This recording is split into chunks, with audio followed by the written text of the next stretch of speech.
10வது கணக்கு ஏபிசி என்பன ஒரு ஏபியின் PQ மற்றும் 6வது உறுப்புகள் எனில் ஏபிசி PQR 111 என்ற அணி கோவையின் மதிப்பை காண்க.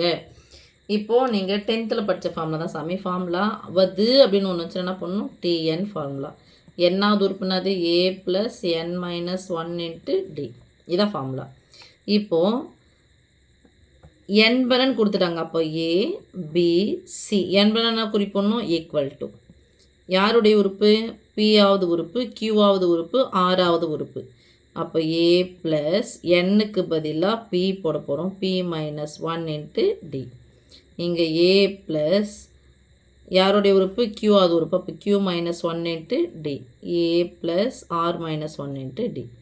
இப்போ ஏவுக்கு பதிலாக பிக்கு பதிலாக சிக்கு பதிலாக தான் போட போகிறோம். இதனுடைய மதிப்பு கண்டுபிடிக்க சொன்னதுனால நான் டைரெக்டாக அங்கே போயிடுறேன். ஸோ டெல்டா = A இன்ட்டு இந்த காலம் அவுட்டு, இந்த ரோ அவுட்டு. இங்கேருந்து பெருக்குங்க, இங்கேருந்து பெருக்குங்க. ஓர் கியூ கீழே இருந்து மேலே போனால் -R. இங்கே ப்ளஸ் போடணும், இங்கே மைனஸ், இங்கே ப்ளஸ். -B இன்ட்டு இந்த காலம் அவுட்டு, இந்த ரோ அவுட்டு. ஓர் பி இந்த ஓர் ஆறு ப்ளஸ் C இன்ட்டு இந்த காலம் அவுட்டு, இந்த ரோ அவுட்டு. இது மேலேருந்து பெருங்க. R P minus R Q that is equal to. இப்போ நான் எடுத்துகிட்டு போய் என்ன பண்ணிக்கிறேன் சாமி, ஏவுக்கு பதிலாக என்ன பண்ணணுமோ அதை போட்டுக்கிறேன். ஓகே, இப்போ ஏவுக்கு பதிலாக என்ன போட்டு பாருங்கள், A + P - 1 × D. ஏவுக்கு பதிலாக இது இன்ட்டு Q - R. இதுமாரி போட்டோன்னா Dக்கு மட்டும் சொந்தமாயிடும். ஸோ இந்த Q - R ஆனது ஏவுக்கும் சொந்தம், இந்த P - 1 × Dக்கு சொந்தம். அதனால் நான் போடுறேன், இந்த ஒரு பெரிய ப்ராக்கெட் போடுறேன். ஓகே சாமி. மைனஸ் B இன்ட்டு பிக்கு பதிலாக என்ன போடலாம், A + Q - 1 × D. பெரிய ப்ராக்கெட் போடுறோம். இதுக்கு P - R சொந்தமானது. அடுத்து சிக்கு பதிலாக A + R - 1 × D into P - Q that is equal to. First இந்த ப்ராக்கெட்டை ஓப்பனில் எடுத்துடலாம் சாமி. ஓப்பன் பண்ணிட்டோம் தான் கரெக்டாக இருக்கும். இதை பெருக்கிறோம். A + PD - D into Q - R. இந்த ப்ராக்கெட்றதுனால நான் இந்த ப்ராக்கெட் போட்டேன். ஓகே, இப்போ இந்த ப்ராக்கெட்டை ஓப்பன் பண்ணதுனால இதே ப்ராக்கெட்டை இங்கே போட்டுக்கிறேன். மைனஸ் A + இந்த ப்ராக்கெட்னா பெருக்கல் பொதுவானது உள்ள பெருக்கிடுங்க. QD - D into P - R. இங்கே அடுத்தது A + RD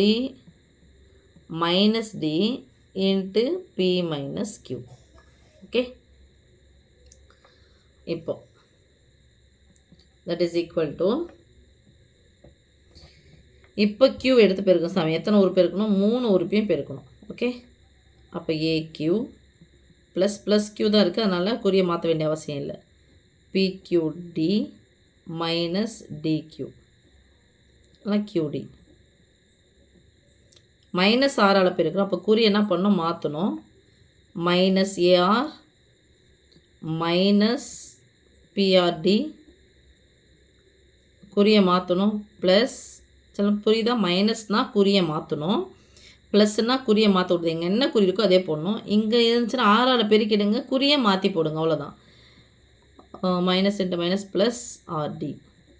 ஓகே, இப்போ இதுக்கு நான் கீழே எழுத போகிறேன். மைனஸ், ஏன்னா இங்கே மைனஸ் இருக்குல்ல, ஸோ மைனஸை உள்ளே எடுத்து ஃபஸ்ட்டு பெருக்கணும். அப்போ இது பண்ணிக்கணும். ஓகே, AP - PQD மைனஸ் இருந்துச்சுன்னா ப்ளஸ்ஸாக மாற்றணுமா, ப்ளஸ் PD. ஏன் இங்கே மைனஸ் இருக்குது. ஓகே, இப்போ இங்கே பாருங்கள், மைனஸ்னால் குறியை மாற்றி. ஏற்கனவே ஒரு மைனஸ் இருக்குது, அப்போ என்ன ஆகிடும், அது ப்ளஸ் ஆகிடும். குறியை மாற்றாமல் போட போகிறோம். இங்கே ப்ளஸ் வந்துச்சுன்னா ப்ளஸ்ஸே தான் போடணும், ஏன்னா இரட்டைப்பட மைனஸ் என்ன ஆகிடுச்சு, ப்ளஸ்ஸாக மாறிடுச்சு. AR குறியை மாற்றக்கூடாது, ப்ளஸ் QRD குறியை மாற்றக்கூடாது, -RD. இந்த 3வது இதுக்கு ப்ளஸ் போடாமல் விட்டுக்கிறேன் பார்த்தீங்களா. பெருக்கிடுங்கம்மா. Plus AP plus PRD -PD. அடுத்து மைனஸ்னால் குறியை மாற்றணும். இங்கே ப்ளஸ் இருந்துச்சுன்னா மைனஸாக போட போகிறோம். -AQ plus RD minus QRD minus ஆச்சுன்னா ப்ளஸ் கியூடி ஈக்குவல் டு இப்போ பார்க்கலாம் பாருப்பா plus AB minus FP cancel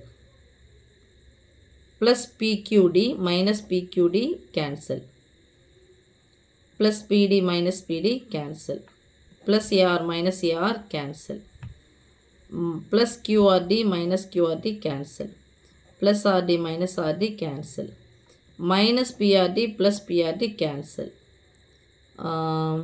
ஒன்று யாராவது minus QD plus QD cancel plus AQ எங்கே காணும் மைனஸ் ஏக்யூ கேன்சல் எல்லாமே கேன்சல் ஆகிடுச்சு ஈக்குவல்டுனா சாமி 0 ஓகே